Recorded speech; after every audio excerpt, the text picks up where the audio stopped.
Wagwan Generals, welcome back to another episode of the Shift Gear Podcast. I am dressed like a complete tool today. And that is because the United States of America won the World Hockey Championship, and I just wanted to remind y'all what's up. So I got the Canada hockey sweater and the really obnoxiously patriotic hat that was gifted so graciously by one of our listeners.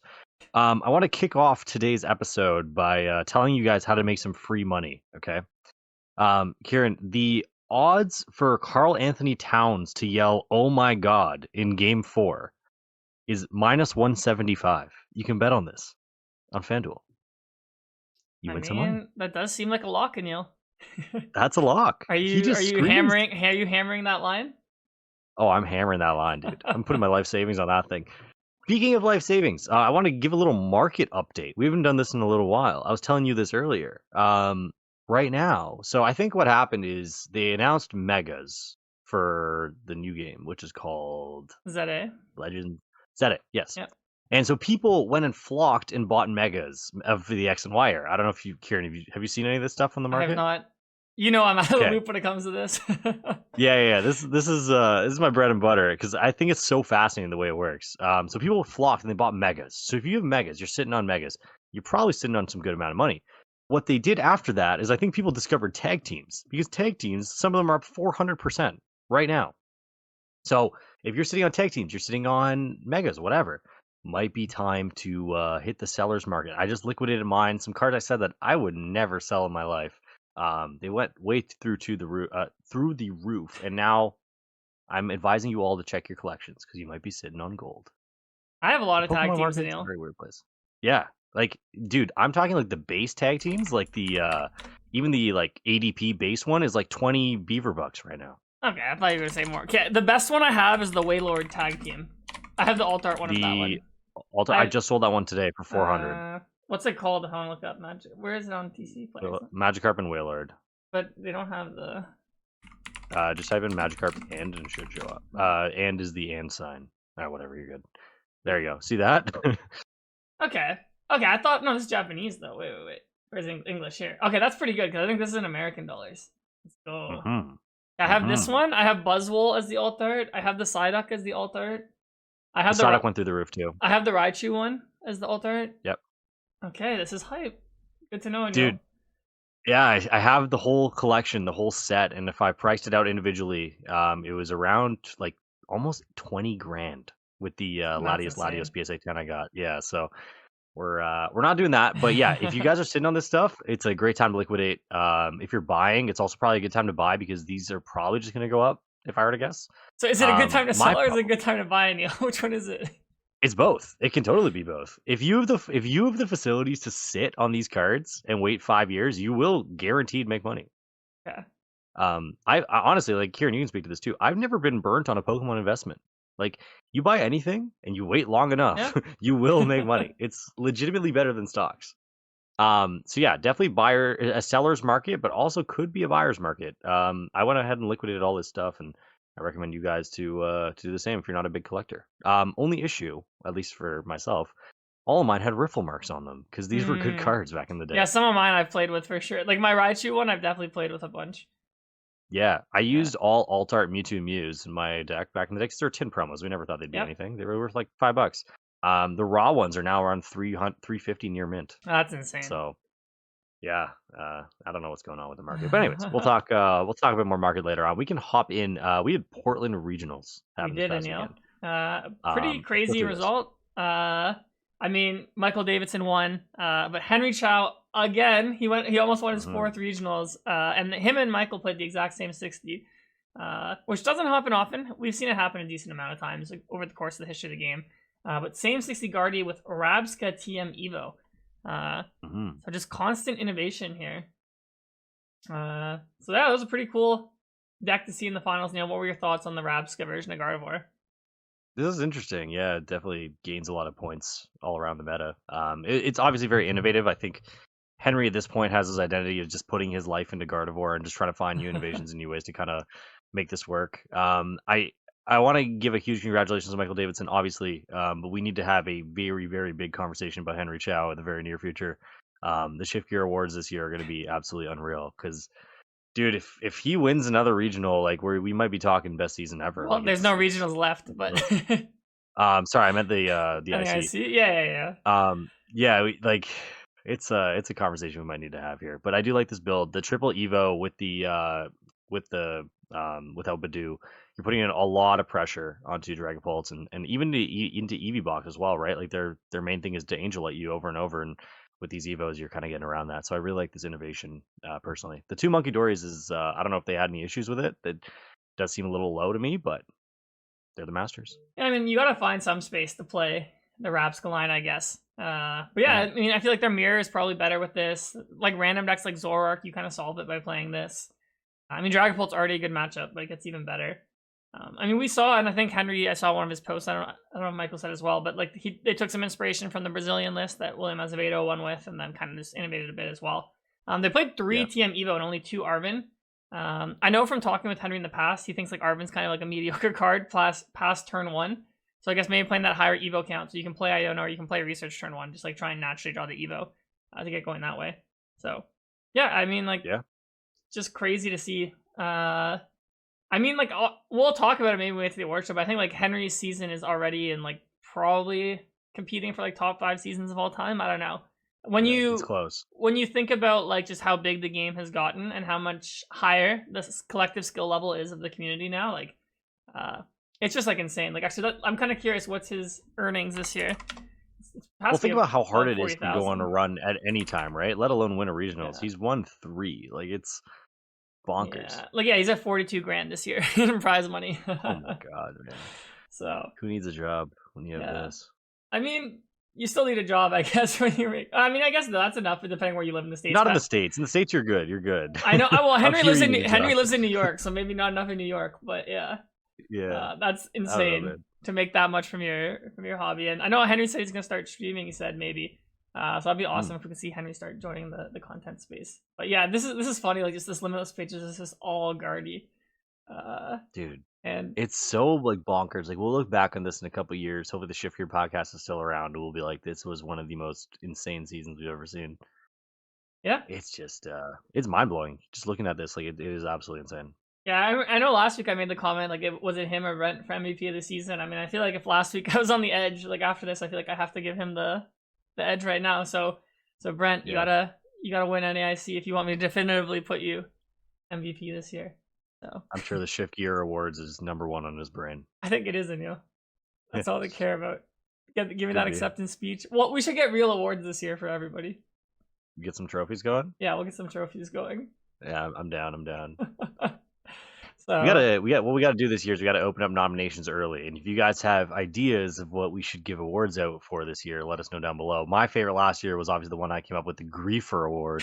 The problem is with the Griefer Award is you can't actually nominate anyone Grief because you don't know them like that. It has to be so it just comes off as straight dissing. Yeah. I mean, I think this year for sure what I want to do is have us like as at least part of the voting, like open it up to like the whole community that everyone can vote.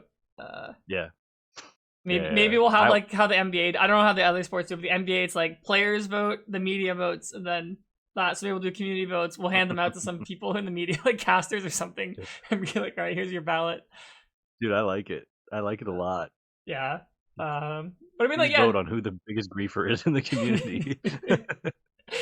Dishonor of like the least MVP. Yeah. I mean, yeah, but like honestly, even speaking about seasons, like I feel like Michael Davidson's had not even sneaky good. I think he just had a good season. I mean, I was looking at this earlier before we got on. Like this is his, I think, like 3rd cut. Yeah, like 1st, 7th, 2nd, ASIM in Toronto.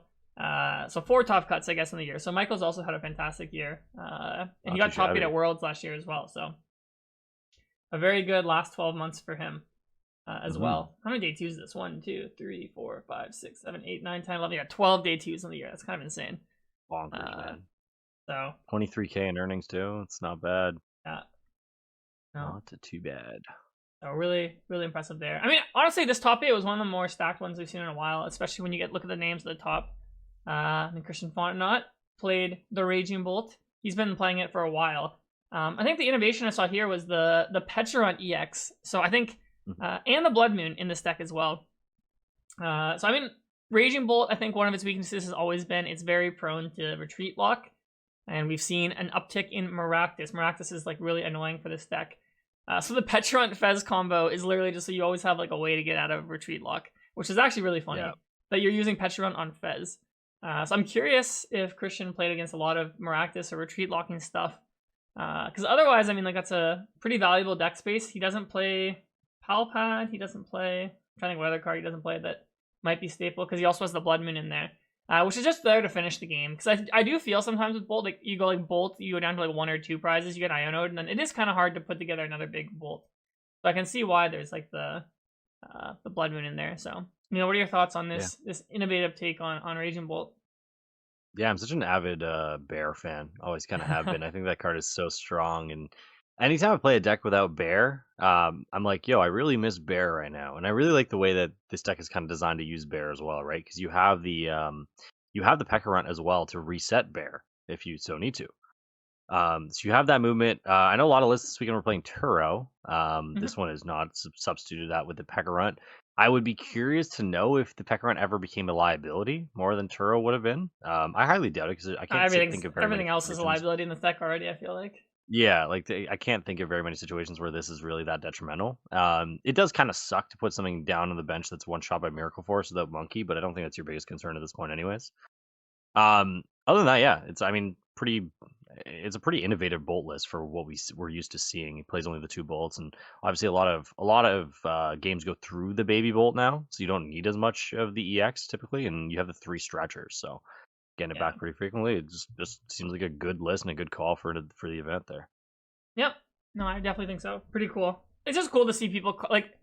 We're in a format where everyone's like, oh, like everyone already knows the best decks, Gardevoir, Dragapult, Raging Bolt, whatever. But then we see like the top 3 decks are all just innovations of these archetypes, which proves good players innovating.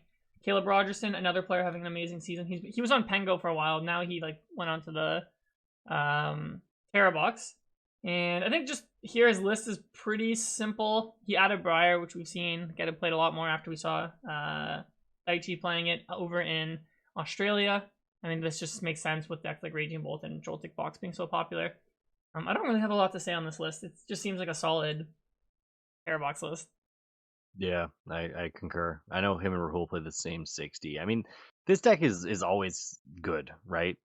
This deck always has a lot of answers to different things. You have a lot of avenues, and like the whole Terra engine is so strong that you have so many different weaknesses you're covering and stuff that this is always going to be a good pick. So I, like you, don't have a whole lot to say about this. I think the deck is just good, and always in the hands of a good player, it will do well. Yes, agreed. We had Piper. I thought her list was very interesting for Gardevoir. She also innovated. She played double Screamtail, only 1 counter catcher, no Drifloon. So she was just really, really leaning to the Screamtail. I mean, Screamtail's really strong, so I don't blame her. So I guess she's like, I can cut back on Gust a little bit by just focusing more on the Screamtail. But I do find a lot of times you want to go like counter catcher Screamtail, like around something. So I'm a bit curious on how she got away with just 1 counter catcher, but obviously it worked really well for her. Just finishing in top 8. No Drifloon as well is really, really interesting. And that third Kirlia, so one of the huge weaknesses of this deck obviously is to Badoo, or at least in some of the variants. And having a third Kirlia, I think, probably goes quite a long Evo, way. So. Yeah, double Evos, 3 Kirlias. You're not missing Gardevoir very and triple often Gardevoir, because I think most of us play 2. So she's really just all in on consistently setting up the Gardevoir, and then really just using Gardevoir and Screamtail to attack. I know Mew on this list either. Yeah, solid. Party's pretty good. Not a whole lot. There's not a whole lot outside of that Screamtail that you're attacking with, eh? Like, it's literally just Screamtail or your Miracle Force thing. Exactly. We saw 2 EV boxes make top cut. Owen Dalgard, I think this is like 3rd top cut in a row. Yeah, like 5th Milwaukee, 7th Santiago, crazy. 7th Portland. So really, really good. This is first year Masters, I'm pretty sure. So really good rookie season. He might be in contention for Rookie of the Year at the award show, Aneil. No different for real. Yeah, might have to. We had to ship him out a trophy. Yeah, I don't know. Giovanni's gonna give him a run for his money over in Brazil. But yeah, I think this is another deck that's like slowly been creeping up in play. I feel like its matchup spread overall is actually quite strong. Besides Gardevoir, which is a huge issue. I'm actually curious if I look at who they lost to and cut, like Taylor and Owen. Let's see. Oh wait, no, I'm still on the list. Well, this variant that Taylor was playing has a better Gardevoir matchup than most. It still lost to Gardevoir. Then Owen's build lost to Christian. Okay. Yeah, I mean the Umbreon's in there, like, but how much does Umbreon really help? Because like I feel like you still struggle with like the Drifloon, or Or like just getting Yeah, outpriced so trade. yeah, and it only plays the one counter catcher, and like the problem is like you're so fixated on Angel lighting away a Drifloon and a Gardevoir in the same turn when they attack with it Yeah. that often you're not taking prizes, and it gets really tough to just outright win the game. I've been playing a lot of Eevee recently just because like I don't know, it's kind of fun, and it's actually a very very challenging deck to play. I was very very It is surprised at very how hard. I hard this actually deck think it's is. the hardest deck to play that's like of the good decks. Legitimately, like yeah, like brain hurts after this. But it's fun, so I've been really into it, and I found that like yeah, that is the biggest issue in the Gardevoir matchup. Like you're angel lighting away the threats, but then like when are you taking prize cards to catch up? Because as soon as they get that threat back, you're down another 2 prizes. So it does get a little bit tricky. I think this variant is definitely better into it, and I'm assuming the Umbreon is strictly just to be better into Gardevoir, which obviously had a huge target on his back this weekend. But in Not for sacrificing Onyx, that one Sylveon, yeah, take a prize card. I would be curious to know if that was ever used. Maybe. I could see it. There are use cases for this for sure. Uh, But yeah, it's definitely a deck on the come up. I do think it probably loses quite a bit going into next format, but pretty cool, pretty cool. yeah, I mean, next format I've seen it, just looking at Japanese list, they just play Leafeon, and then, so they have a Yeah, Grimmsnarl counter, right? yeah. Just the meta around it doesn't get a lot. It's not too fun, but I'm sure we'll try and make it work. And then, yeah, Owen's list, just no Umbreon, pretty standard. One card I don't see a lot in EV Box is like Blood Moon. Like, I don't know, I feel like I like Blood Moon whenever I play EV Box. Dude, yeah, I was thinking the same thing. I was like, every game that I lose, I feel like I'm losing because I can't get my last 2 That's what prizes. I feel like when I play the deck too. You just need bear. Yeah, I feel the same way. This list is definitely interesting with the E-Search and the triple Crispin 2 stretcher. It almost feels like sometimes I'm not sure if you particularly need the E-Search when you have double stretcher because as soon as you get an energy in the discard, it essentially is E-Search. But that I don't know where that slot came from. I think it was the 9th energy or something. So definitely interesting. I mean, if you the one match I did watch the weekend, like the only match I watched was the Eevee mirror match in top 8 because I was so intrigued by it. I was like, this is so cool. And this player who was playing this played it really well. I think they made like a tiny misplay in game 3, and it cost them the whole series. Like the margins for this deck are so thin. And if you ever want to see like expert gameplay, just watch some Eevee gameplay. These guys, they know what they're doing. Nice. Yeah, if we extend the ASIM, there was 3. Actually, I think ASIM went down to 14 or 15. It went down to 14, yeah. Yeah, that's crazy. Then we had like a trio of Dragapults here from 8 to 10. So Joseph playing straight Pult. Pretty standard list. Double Brock, double Jock. Oh yeah, we're searching. All right. Yeah, nothing crazy here, but it's all. Is that 4 Loomies? Oh, it's just Alberto's list. Yeah, 4 Loomies. 4 Loomies, eh? We're not playing around anymore. No. Interesting. And then we had Dominic Viola on Dusknoir. Shout out Dom for real. Yeah, pretty standard Dusknoir list. John Ang. I feel like John has made a couple Sims back to back. Yeah, I mean, pretty standard here as well. I think this is a list that his group has been playing for a while, if I'm not mistaken. Triple stretch, eh? I don't know. That seems like something. I think Hedrick was playing triple stretch when he got second at Atlanta. Oh, really, eh? I'm not too brushed up with the new Dragapult technology, but triple stretch is definitely something. Yeah. I mean, I kind of like it because you're playing all the ghosts, so it makes a lot of sense. You can be more aggressive. They play research as well. Oh yeah, probably the hypest deck to make top cut. Ray Chen with the Toad Scroll. Yeah. And Ray was on stream. I didn't get the chance to watch the whole game, but I know Ray was on stream at some point. So, I mean, a lot of decks that we kind of talked about, that Dragapult, Gardevoir, like they play a lot of stretchers. So the Slime Mold Colony, pretty good at shutting that off. You know, like you knock out Screamtail against Gardevoir, that thing's gone forever. You knock out Drifloon, it's gone forever. Against Pult, if they get rid of too many energies, too many Dragapults, it's gone forever. Against Golden Go, this has to like single-handedly like crush them, right? Yeah. And then Toad Scroll. This is hilarious. I mean, you stop Phantom Dive, right? Yeah. And then okay, just 40 more for damage for each of your bench Pokemon with grass. So if you have 4 Teal Masks, you do 160. You do 240. Okay, I mean that's respectable Player damage. 0 too. Yeah. You know, you get all those energies going. There's E-switches. You can go crazy, man. You can go crazy. I'm curious how Ray's matchups. Yeah, go ahead. I just want to see what Ray played against. So lost to Dragapult and then lost to Caleb and Cut on Terra Box. That is a hell of a run for a freaking Toad School deck, man. That's pretty hype. cool. Yeah. One thing I will say about this whole thing is like this was particularly intriguing to me because if you my testing group is probably so sick of me now because I just keep picking up jank to play, and one of my latest things that I was looking at was Yon Mega EX, Nice. and I think Yon Mega EX is such a cool card, and I was like dying for ways to try and make it work. This deck maybe could work with Yon Mega EX because you're moving the energies Yeah, around, you're you're not accelerating, wrong. that you can move them to the bench. Your energy switching all over the place. The amount of jank you guys would not believe the amount of jank decks I played in the last week. Like just these new decks are. I don't know. I tried Ethan's Ho-Oh with Armarouge. How That was was a that? lot of fun. Is it It was good? not good. I mean, I was hoping to hear it's good because I mean to try that one. It's like I don't know, man. When everything goes its way, it's really, really good. But if you miss one piece, you fall apart pretty fast. The other deck I was trying a lot was Cynthia's Garchomp, and that deck is just straight up terrible, unfortunately. But Yon Mega EX with Toadscruel, might have to look into this for NAIC. Nice. That's all I have to say about That this. would be hype. So awesome run. Awesome run. Yeah. Callie White, another top cut for her. Terra box. That's Callie. Callie's definitely been one of the breakout players of the year. I mean, pretty standard. Nothing crazy going on here, I don't think. Triple boss. That's pretty nice. Always love having high boss. Sebastian. He's made a couple cuts this year as well. He's had a great year. With the the Pidgeot Dragapult. The 1/1/2 Pidgeot. 1/1/2 Pidgeot. Interesting. I guess you put Bravery Charm or Cape down on the Pidgeot when you put it down? Maybe? There's Crispin in here. I mean, I guess if you play Pidgeot, you can play Crispin. So there's a Dark. 1 Luminous. I'm trying to find the rationale for why you play 2 Pidgeots. I mean, it's harder to find, I guess. I know Sebastian's a very like thought out individual. I'm sure there's some sort of like crazy explanation for this. I'm just struggling to find it on the surface here. I guess well, you play like 4 Poffins, so finding Pidgey's easier. But then yeah, Pidgeotto is kind of hard to find. Then you Pidgeotto, yeah. Like I don't know. I don't know. Like we gotta That's pretty hard. I feel like a list like this could maybe use TME though. Yeah, that's exactly what I was thinking. Like there's like, how are you finding any of this stuff? I mean, maybe Defiance Band. There's a case I don't know. Like there's a reason in the deck, but yeah, I feel like TME though into like Pidgeotto is pretty strong.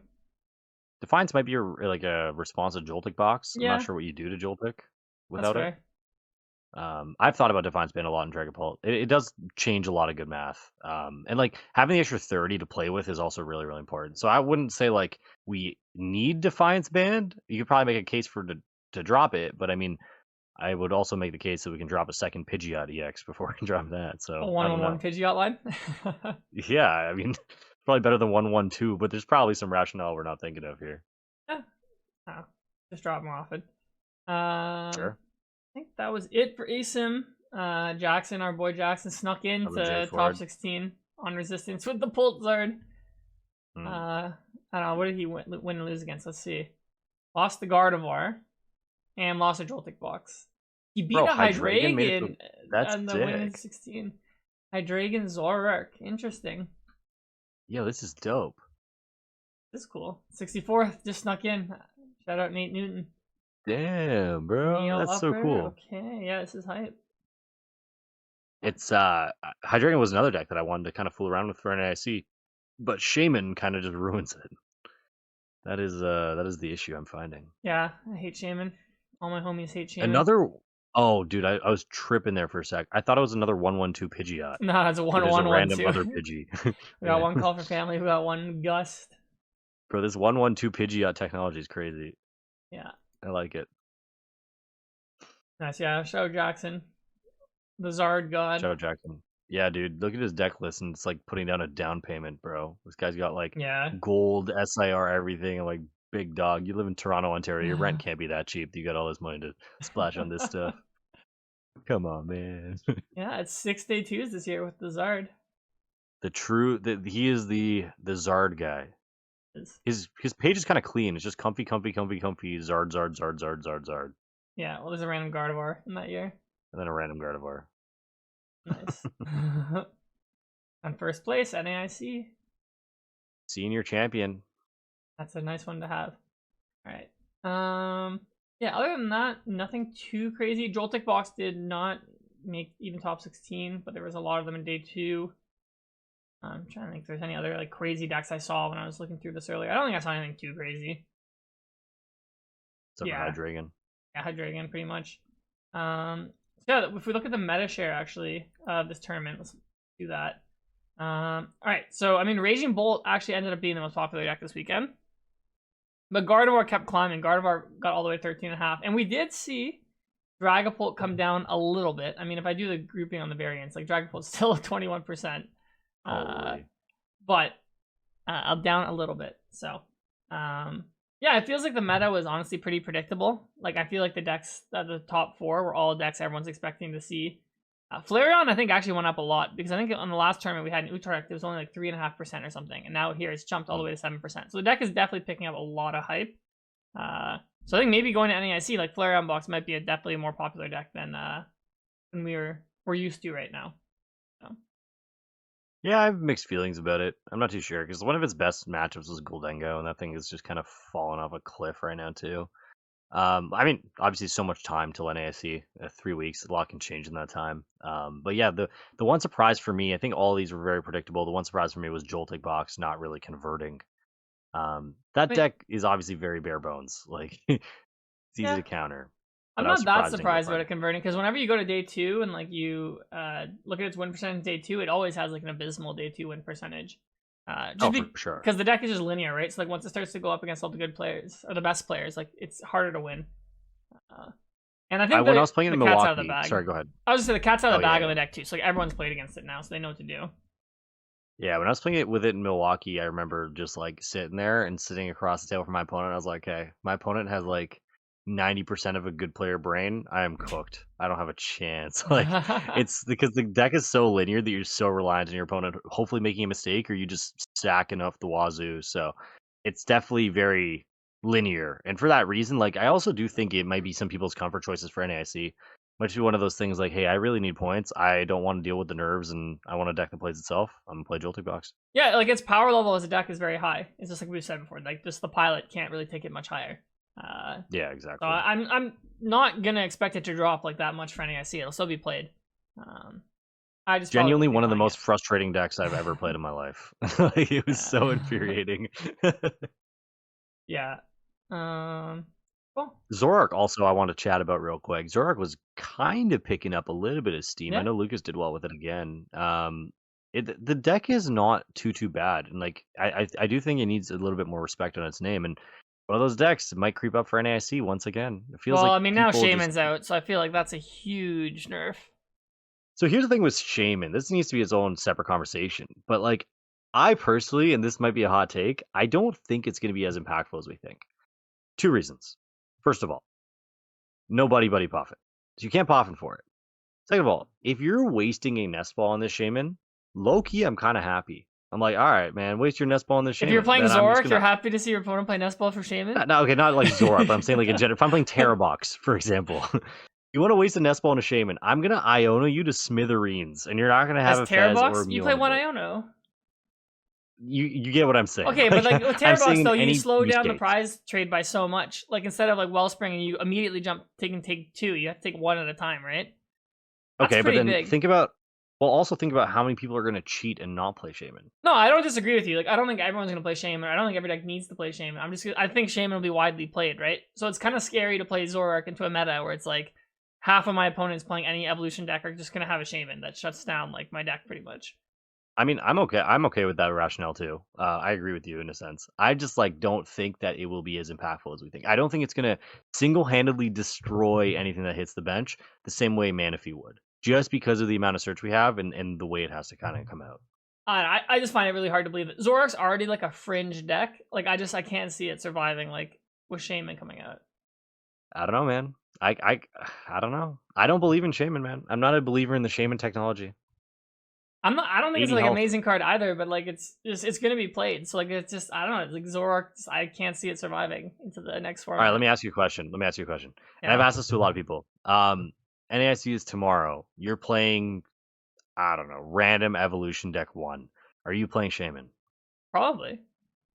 You are? Yeah, I mean I think it's that good against Screamtail. Like it depends what deck I'm playing. Okay, so let's say you're playing a random deck, you have 1 Turo in your deck. There's like Maractuses flying everywhere. There's also Ogerpons flying everywhere. Are you playing Shaman? With 1 Turo? Probably. You don't have to put it down if you don't want to. Like. Yeah. I'm just asking. There's no right or wrong answer. Look at it this way, right? Like Raging Bolt is like a crazy popular deck, and if I'm like a Dragapult or like or Gardevoir even, it's like, you know, protecting my guys from the Baby Bolt is like huge. If I'm going up against Gardevoir, protecting against Screamtail is like huge, right? Mm-hmm. So I don't know. I have to play more. I agree. All my like NAIC lists, like I'm on the fence if they need Shaman or not, but yeah, I'll probably play it. But also reverse shout out Zing, bro. 804. Play faster, bro. That's crazy. Yeah, because the reason why I brought up that question is because a lot of people, myself included, were just like, "Nah, I'm not playing it. I'm not playing it. I'm just gonna cheat it. Like, just hope that everyone respects it, and that nobody does." Like, I don't know, man. It's gonna be interesting to see how Shaman actually works. I think that extra 10 HP does so much for it and so much against it too. Yeah. So that's Portland, Neil. Before we move on from Portland, I do want to talk about ASIM was originally 15 because one player got disqualified. A Bond got disqualified for marked cards. It was the A spec, which I'm pretty sure was unfair stamp. Actually, what deck was a Bond playing? I don't even know what deck a Bond was playing. Do you know? I don't know. I just know. Okay, a Bond's A spec was marked according to judges. This is the photo he posted that he got disqualified for. Now I will preface this. Judges can't make statements. Pokemon doesn't make statements, so we are only hearing a Bond side. But I think it's fair to take a Bond at face value because Pokemon doesn't do that. And I think I've said this before on the pod. Like, Pokemon should, I think, like any disqualification that's like in the Masters division, should just release a short blurb about why it happened. You don't have to name the judges involved to protect them. But I know games like Magic do that. I'm not 100% sure Yu-Gi-Oh does it. And I think it's just better for transparency and everyone involved. So there's no guessing. There's no player saying this happened when something else really happened. But yeah, he got DQ'd, Aneil, for this, for a marked sleeve on his A-spec. He posted another photo where he compared them. So it's the one on the left. I mean, in this photo, I can't even tell. No, I can't tell either. I can't even zoom in. I'm trying to zoom in, but it's not working. It's all good. Yeah, you can't really tell. You can't really tell in this photo. So. These are so tough, man. I try to reserve my judgment because, like you said, I need context for things like this. I need context. I need to know, were there previous infractions in the beginning of the tournament? Has there a player history? And well, he said he passed deck check in round 9. That's some more context. Okay, but was there any previous infractions for any sort of in the tournament? I don't think so. Said that's he passed deck check in round 9 and changed no sleeves before this happened. The judges told me the cards being bent are not an issue because uniform. The DQ was due to sleeve damage, top-down view of my stamp. Okay, so unfair stamp. So yeah, apparently, like he passed deck check earlier in the day, and then later in the day he didn't pass it. Yeah, I'm hesitant to pass judgment on this one, because I don't know. Like, think about it. If your opponent was deliberately doing this, I'm not saying a Bond was. We know a Bond. Like, I'm not saying he was. But if your opponent was deliberately making a small nick on their A-spec, that is a big problem, right? Like, you want these things when people are actually cheating to be dealt with like this. Problem is, when people aren't actually cheating and they get caught in this crossfire, then we're talking about unjust things and unjust DQs, and we're making statements and stuff. That's the issue. I think the consistency needs to be there. I think that's my biggest issue with this. Like, if this happened in another tournament, it probably wasn't DQ'd the same way it was here, right? Like, that's kind of the way I look at this, and that's where my beef with this whole thing lies. I mean, I think I've said this before. Like, if you're trying to cheat at Pokemon, like, marking your cards is like one of the dumbest ways to cheat. Like, because like, how are you really getting an advantage from that? Like, the only way I think you would ever get the advantage if it's your like top card and like you see it, right? Because if it's in the prizes, like. Yeah. I don't know, like maybe some people do, but like it looks super weird if you do not take them from the bottom, right? Like if I ever see someone grab one from the top or like the middle, I would probably call a judge. I'd be like, hey, why did you just pull it from there? Like, right? So it's like, just, there's so much actual cheating that goes on in this game. Like, I don't know if Abon did or not. Like, I think he didn't probably, right? That like, I just think marked cards is like the dumbest thing to be disqualifying people for. Like, also, it's like, he passes deck check. The other thing is like, how do you know Abon made this nick? Like, what if his opponent made this when shuffling his deck? Like, I'm not even convinced the judge didn't, like, when he went to pick up the card by accident, like, their nail got caught, right? And this happened. Like, there's no way of knowing, right? Like, and it's just, like, it's so subjective, deck checks. Like, I swear, sometimes I get deck checked at a tournament, and they give it back, like, all right, you're good. And I look, and, like, I swear, like, 10 of my sleeves have, like, the corners are starting to, like, bend or something. And then sometimes I get my deck back, like, you need to change, like, this card. And I look, and I'm like, bro, like, there's nothing wrong with this sleeve. Like, it just, it's just so inconsistent, and I think it's just like, I don't know. I think it's bad for the game. I think there should be some leniency. Like, at worst, I would give a game loss for this. Like, I agree with you. I'm just like, playing devil's advocate. No, I agree with you, right? But it's like, I don't know. I think it's bad. Like, every player you talk to, like I'm paranoid about this all the time. Literally, whenever I'm playing Pokemon and I see a sleeve that has like even the slightest thing that it could be like marked, I switch it like right away when I play. Just because I know that judges, for whatever reason, are like super harsh on this. And I understand the rulebook like says, like, there's like something that makes a card marked. And like, just because Avon got disqualified doesn't mean the judges think he was cheating. Like, if they think someone's cheating, it's automatic DQ, but you can get DQ'd without them thinking you're cheating, right?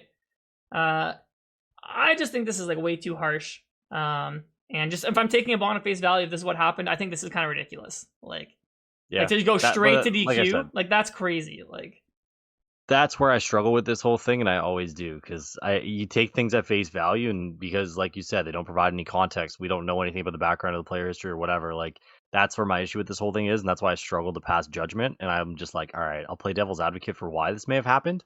From this side, and to your point about marking cards and it not being an advantage, like, I do agree with you 99% of it. I think with something like this, sometimes maybe you're able to like feel it on the bottom or whatever when you're shuffling.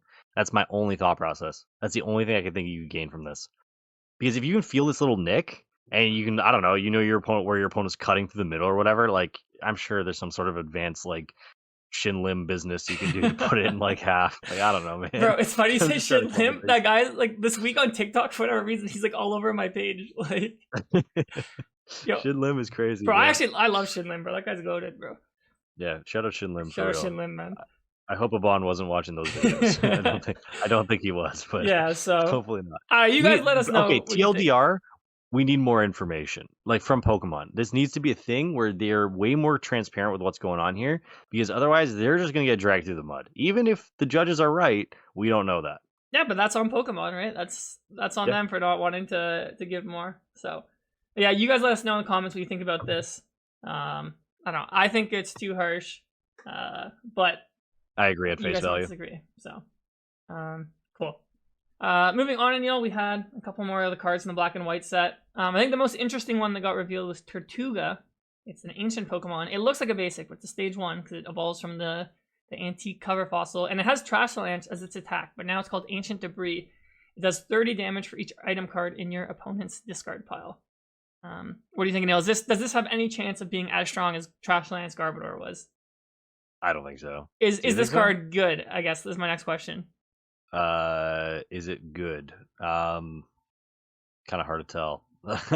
On the surface, I probably say it's probably okay. I mean, I just can't think of any like specific application you're making with this. I think what made Trash Lance so strong in the past was like your opponents are trading all the time. There's a bunch of cards just hitting the grave at all times, and it's a very item heavy format. I think now if you look at some of the decks that are built, like, you'd be hard pressed to find ones with, I don't know, like, I'm just kind of spitballing, but over like, I don't know, 18 items. Like, it probably doesn't exist too much, and you need quite a few items in your opponent's discard to start doing like some massive damage with how high HP has gotten as well. And I understand they tick this up by 10 damage per each item, but I still feel like you really need to dig to hit big numbers with this. And I think the other big thing with Trash Lance back in the day is its psychic typing was so strong at the time. I don't see the same thing with this water typing, but that's just my 2 cents. Yeah, I mean, I think what made Trash Lance strong was you also got to play it with the other Gardevoir. Like, it had a split evolution line, and the other Gardevoir had like one of the best abilities ever, like shutting off abilities. Also, like, I feel like the game, like, a lot of decks don't play as many items anymore just because of Bidoof anyways. So it's like, it's not gonna do as much damage. Like, you need this to scale. Like you need your opponent to have like 11 items in the discard to like one shot like a Gardevoir or like a Dragapult. Like, do those decks even play that many? Like, they do play that many items, but like, it's not that hard to limit them. Also, like, it evolves from a fossil, so like you can't play like Poffin to get it out or like a Nest Ball. You have to like literally draw the fossil, which is also an item, so like it gets blocked by Bidoof. So I didn't even think about that. Yeah, I don't know. I don't think this will be that impactful. I mean, Caracosta has an ability, so prevent all damage and effects on this Pokemon by your opponent's Pokemon that have any special energy. So like, I don't know if there's ever decks that rely on special energy. I mean, a lot of Dragapults play Luminous. Maybe it could be okay, but actually I think there's another Caracosta in the format, isn't there? Maybe. This whole like evolve from a fossil thing is definitely done by design. They must have thought that this card would be really good. Yeah, like that's how they make sure it's not too good. Yeah, I don't even think this would have been too good had it just been a normal evolution. Wait, there's another Caracosta. Is this legal? What set is this from? Stellar Crown, it's legal. It's got a great border. So attacks by your Pokemon do 30 more to your opponent's active evolution. So I mean, I guess you can play this Caracosta in there as well. Sure. Yeah, I don't know. I don't think it'll be that good, to be honest. Yeah, it doesn't really strike me as anything groundbreaking. Yeah. But interesting that we see that come back. And then the other interesting card, there's a Keldeo. Like okay. It just has Shred, and then like its first attack does 120 if it came from the bench. They reprinted Terrakion. 170 health? What, Keldeo? No, 210. Yeah. Oh, 210. Okay, never mind. Yeah. Sorry, carry on. There's Terrakion. They pretty much reprinted the OG one with a little bit buff damage. So now Retaliate does 130. It used to do 90. Your opponent was knocked out. If you were knocked out last turn, then Land Crush has 100. 120, I think, right? Wasn't it? No, wasn't 30 it? plus 90? Oh, was it 30 plus 90? Oh, you might be right. You might be right. Wait. Let me look it up. 30 plus 90 just sounds right to me. I could be wrong. No, 30 plus 60. Oh, okay. I stand corrected. I guess it did. Oh, yes, of course, because that's why people played Eviolite and Darkrai. Yeah. Of course, because it wasn't perfect math anymore. Yeah. So yeah, guys, back in the day, this Terrakion was like legitimately like one of the best cards. Like someone won a States, just kind of like an SPE, playing literally just 4 Terrakion. 4 Terrakions, nothing else. Yeah. You hit the best attacker in the format for weakness, and then you 2-shot at everything else. Exactly. So I don't think it'll be as good in this format. Like 130 is not even enough to knock out like any of the big EXs that are weak to fighting, anyways. But yeah, maybe one day could see play again. There's an Archeop. Just getting these like black and white Pokemon just reprinted over and over. It's insane. Archeop's Primal Wings. Once your turn, if it's in the active, you can choose one of your opponent's evolved Pokemon to evolve it. The art is actually really cool. I really like the art. It's like in the wave. I don't know, for like how hard. I'm not the only person who's sick of Archeops being good. You said I don't think this is that good, to be honest. No, it's not. Thank God. Yeah, I think it's too hard to set up, like we were saying with Caracosta. Archeops was banned, right, and expanded. The Archeops that blocks evolutions is banned and expanded. That's very good. All right, this card I think is actually pretty good. Genesect EX, Metal Signal. Once during your turn, search your deck for up to 2 Metal Evolution Pokemon to reveal them and put them into your hand. I mean, that's a huge consistency bump for any Metal deck. So I know Steven's Metagross came out in Destined Rivals. It's not, we don't think it'll be that good. Like a card like this could help it be way more consistent. You have, who else do you have? I'm trying to think. Golden Go. You could play like one of this in Golden Go, and then you just get your Golden Go's turn 2 as well. Yeah, Matang. You get Matang with this. So it's a very solid card. I actually like the design of it because you're playing it in decks that play like probably like high HP evolution Pokemon, but this is like a liability you have to put into play if you want to get the effect. But I think it's probably worth it for those decks. And I saw Jake Earhart on Twitter basically theorizing that Klinklang is gonna be a good card because why would they print Genesect without a good Pokemon for it to evolve? So we'll see. Fingers crossed, man. Fingers crossed. I don't know. I agree with you that I like the design on this, but I don't remember a format since like X and Y, like 2015, where there's been so many liability bench sitters and nobody caring to kill them. So like I don't think this is a big issue. Like it has 220 still, and like every single deck now is just going like 8 wide, putting like Squawks and Mews everywhere, and like Fez is always going to be liability number 1 anyways. And Fez, I think, like we've talked about before, in my opinion, has 30 HP too much to be considered a liability. So I mean, this is a good design. I like this 220. You can kind of enable some of these metal decks if something good does come out that supports it, and like you said, there's a lot of support for metal. I'm not surprised if this deck becomes something. I'm kind of hoping it does. So, they have the Cobalion. Its first attack is like similar to what Cobalion EX had. This is called Holy Edge. Do you remember what Cobalion's attack was called? EX's? Righteous Edge for 200. Nice. Please. Yeah. So. What was the other one? This is Metal Arms. Hang on, I know this. It wasn't Energy Crush, was it? No, that was the little Cobalion had that one. Right. The Noble Victory one. Oh, we're talking about the EX that did 100 and went through everything, right? Oh god, no, I don't know that one. I got nothing. Steel Bullet, no.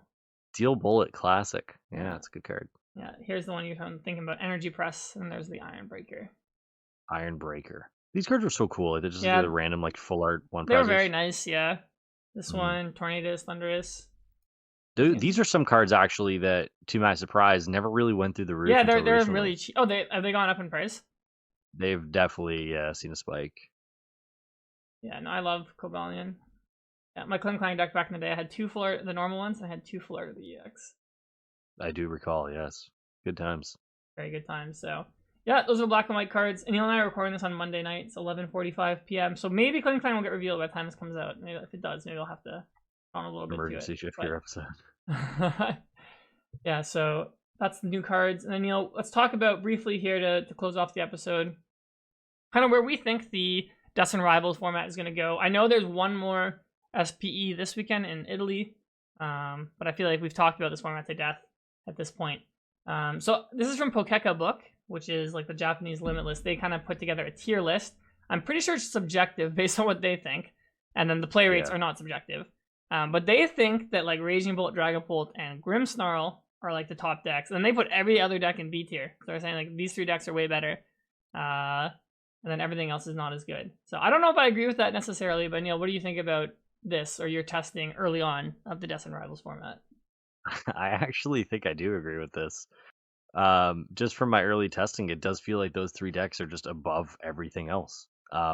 I think, like you mentioned with Shaman, like Gardevoir does get a big nerf from not having the Screamtail ability anymore if people do play Shaman, and like Grimmsnarl is also it can be an issue. I think the lack of decks in A is kind of the part where I might disagree a little bit. I do think the 3 at the top are correct. I think Grimmsnarl is definitely tier 1, and it needs to be taken seriously. From my early testing, like it's very, very hard to directly counter it if you're not playing like Leafeon, basically, because anything that you might use to counter it, Frostlass kind of covers. Like they have so many different ways and game plans to kind of get around that and win.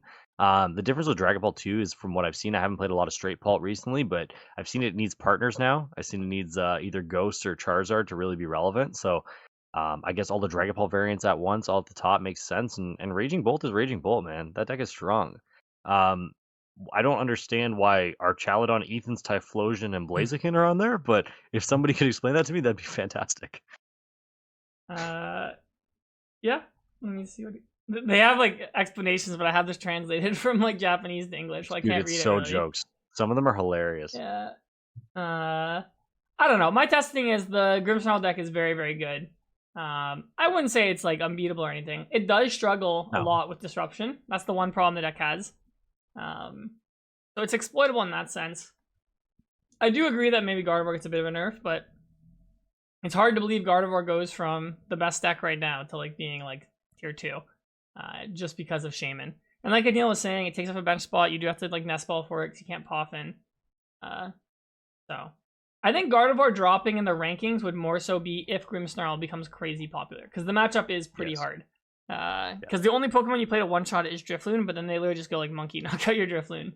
Or if you do that, you probably gave them a prize lead and they just counter catch your Gardevoir and then like snipe the Drifloon. I'm gonna give a quick hot take. I think Grimmsnarl is gonna be probably the second most played deck in NAIC. It feels like there is a lot of people looking at this deck, and it's picking up a lot of steam, and it's coming out in a theme deck. All sorts of and like especially with the way Destined Rivals is like and how hard it is to get product, I do think there's gonna be more of a bias towards cards that are easily accessible this time around. Like getting product is impossible. I paid $300 for a box today, like, and that's just normal. So the fact this is coming out in a theme deck, you can get like the kind of the whole deck right there, and the deck is legitimately strong with the kind of thing that people like with Frostlass, Ticken, and stuff like that. I think it's gonna be played pretty highly. Like I do think there's going to be a lot of play for Grimmsnarl, so I don't think that speaks very well to Gardevoir. But I mean, man, how many times do we have to teach this lesson? Like we keep discounting Gardevoir, it's going to come back. Yeah, agreed. I've messed around a bit with Ethan's Typhlosion. It's fun. I don't know if it's actually that good. like this is when I look at this list, I'm like, bro, like there's no way you're putting Ethan's Typhlosion and Gardevoir on the same tier. Like I've played them both. Like bump Gardevoir up to A tier, please. Yeah.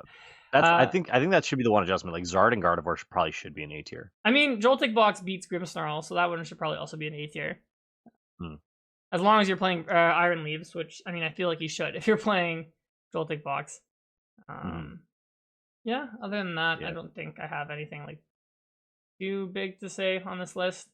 Actually, EV Box isn't on this list. I think EV Box is definitely A tier in this format as well, because it also, if you play Leafeon, you can also have a pretty solid Grimmsnarl matchup. The second attack heals your whole bench, so you can get rid of all the damage that's been accumulating. There's no Terra Box either. Actually, yeah, wait, doesn't Sylveon, like on paper, or EV Box on paper, it's like favored into all the decks they put in S tier? On On paper, I'd paper, say. yes, but it rarely pans out that way. I'd No, say I like agree, but the like, yeah, the if Dragon Ball starts playing TM Evo and like the Cleffa build, like the Gearheart build, it is trouble season. And I think the thing with Eevee Box is like the Watchtower thing, right? Like but Eevee who's Box and playing Terra Box are Watchtower right now? well, I think these decks will. I think any of these decks can fit it in, and that's what's terrifying about this whole thing. Like Watchtower destroys that deck. Yeah. But I mean, I think Dragapult is the one that can most easily play. It's kind of like how they used to play Temple for Lugia. Like over the course of the game, you'll find it eventually, and then you just go like, yeah, I don't know, or Stamp. Yeah, good luck getting Yeah. out of that. Yeah. That's a tough one. I think very off topic, but I think my favorite part about these like random like Japanese pages is like translating and reading the text. Have you seen that picture on Twitter where some guys at a shop in like China and he's like translating and it says like rude and unreasonable chicken and it's trying to say jerk chicken at a jerk chicken shop. Dude, like some of them are so funny, man.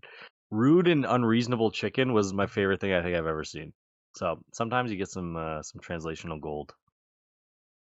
Yeah, that's all I had though on this. As we test more and we get to NAIC, and you'll know, I'll do an episode on our top decks for it.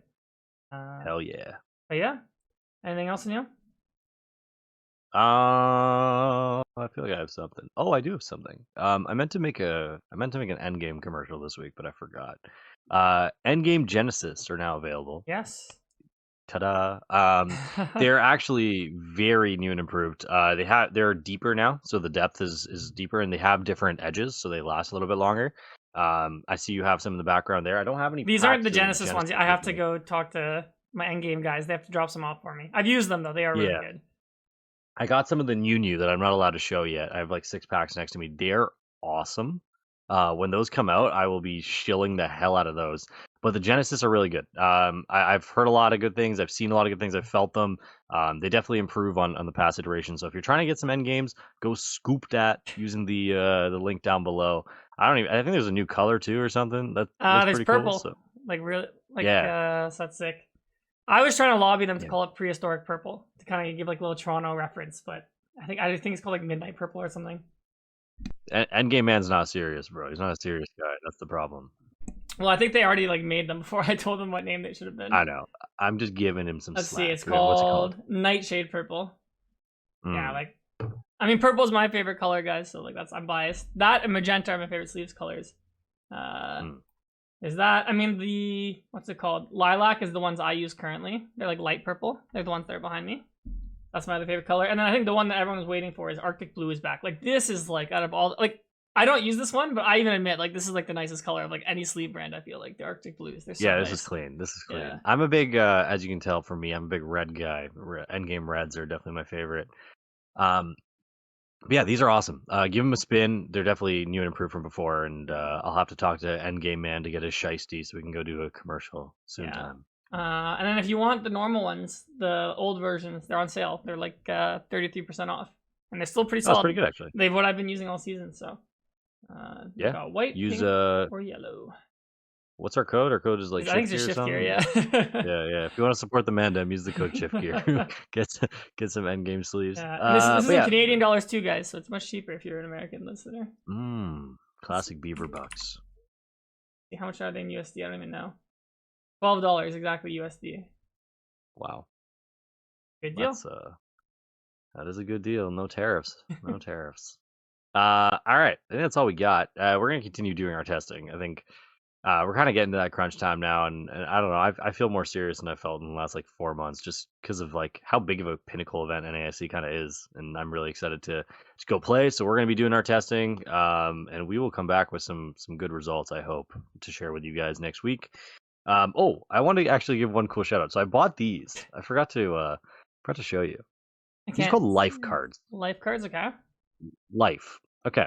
And they're made by like some like random company, and it's to promote like the visibility of endangered species. So this is the mammal set. So each set has a certain amount of cards based off how many are in the wild.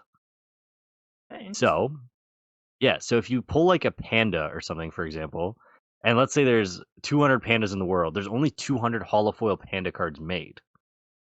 And so by buying this, you're supporting wildlife conservation efforts, and you're going for some pretty cool cards. I'm seeing here, So I just want to manatee, give it. polar bear. Yeah, you can get manatee and polar bear. And I don't know how long these have been out. I just recently discovered them through an Instagram ad, but they're pretty sick. I'm really excited to open this box. I just wanted to give a quick shout out if any of y'all love animals out there. This was pretty cool, and I think there's like some super rare ones. I don't remember what like the most rare one was. African wild dog is what they say for limited edition. Let's see. Yeah, something. Yeah, interesting. Yeah, Earth is one of one or something. You can get like a hollow Earth. Only one like holographic first edition Earth will ever be printed. It's like the ring from the Magic set. Yeah, like it's pretty cool, and it supports WWF. Nice. So I just want to give a quick shout out to that. Good stuff. Yeah. I'm a big animals lover. If you look down my Instagram Reels page, like some guys just have like cringe, like whatever. Mine is literally just all animals, and I don't know. I can watch animal videos all day, and any way to support, I will do so. And hopefully, I pull the one of Earth in here, and I can be rich and retire from the Shift Gear podcast. How much do you think Earth would be worth if you pulled it from this? I don't know, man. I might have to talk to Post Malone. He's the one who bought the ring, right? Yeah, they sold the ring was pulled at face to face in Toronto. It was pulled at face to face. You didn't know that? Yeah, the one on the Danforth, the Toronto location. Bro, it was that close, and we fumbled. No, bro. I mean, I didn't open any packs of it, but yeah, I mean, I go to that store all the time to play Cups, so. Yeah, I didn't even know that. And Post Malone bought it for like $2 million, right? Something like that. Yeah, crazy, right? So Earth is probably like a safe like Lamborghini, I would say. Like a nice like I don't know, a couple hundred racks. Like looking pretty good if you pull Earth. Who's buying it? I don't know. Maybe the government. You can actually play. I didn't realize you can actually play with these. I thought they were just like for collecting. Yeah.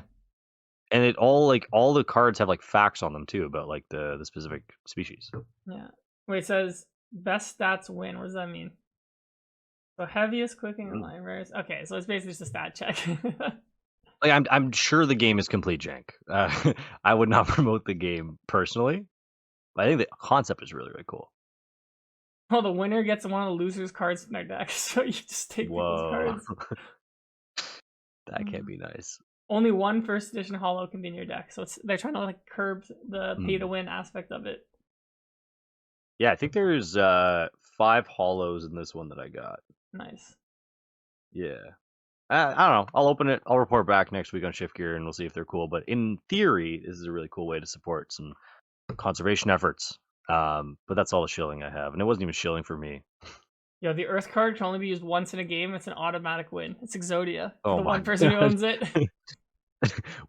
Once it must be placed on the table, therefore it's only truly powerful in a competitive game. Bro, look at this one. If they both have the same animal, the individual with the holographic first edition wins. It's literally I like it, yo. That's such pay to win, bro. I like it. That's sick. And you know what's funny? Like this, I'm pretty sure this is like an American brand, but it's shipped to me from like down the street from my house. So I think they have like distribution centers all over the place. Oh man, we're doing so much promo for these guys. Life TCG, if you see this, come sponsor the Shift Gear. Yeah, send us over some product, bro. We're shilling for you guys right now. I don't even know if this game is good. I'm just I'm promoting for others to buy it. Maybe I should open a pack to see what happens. Yeah, open it right now. Let's do it. Let's open a pack. All right, let's open a pack. Yeah, if you see what happens. If you stuck around to the end, guys, appreciate it. To watch Aneil open this pack. Yeah, this is the jank you gotta put up with if you stay around this long. All right. If you're listening to this, I apologize because you're not gonna be able to see any of this. Daniel, do good description. All right, I got you. Oh, dude, it has a void sticker on it when you get rid of the casing. This is serious business. All right, so it kind of opens like a Japanese box. Okay. We open it up. Whoa, they're like paper. Kind of neat. Okay. It's like a paper wax kind of thing going on here. Probably better for the environment than plastic. Mm-hmm. Don't talk to Pokemon about plastic waste, man. Those guys are ridiculous. All right. I can't even see what these are. What the hell is that? Something wolf? Gray wolf? Gray wolf. Okay. Chimpanzee? Sort of a chimpanzee. Is it koala? Okay. Oh, it's a koala. That's pretty cool. I like that one. Is that manatee? Beluga? Oh, beluga. Okay. What was it? Oh no, it's called dugong. Dugong. Let's go. It's literally called dugong. This is so jack. I don't know what this is. Baird's tapir. Yo, tapirs are really cool. Have you seen the viral tapir calf that's going crazy? Those are what anteaters are, right? Tapirs are like relatives of anteaters. Okay, not quite. They're like between elephants and anteaters. Oh, okay. Got a jaguar. Is it a donkey? African wild ass. What a card. That's sick. Yeah, I might have to get this graded. I'm getting PSA 10 African wild ass. I don't even know what that is. Oh, it's a porcupine. That's pretty cool. Okay, we're getting close to the rare here. Something's got to be happening. We got a wild boar. Okay. And I feel like this is the last card. What do we got? A dolphin. A bottlenose dolphin. It's not hollow, and I think only 1 in 5 or 1 in 2 packs have hollows or something.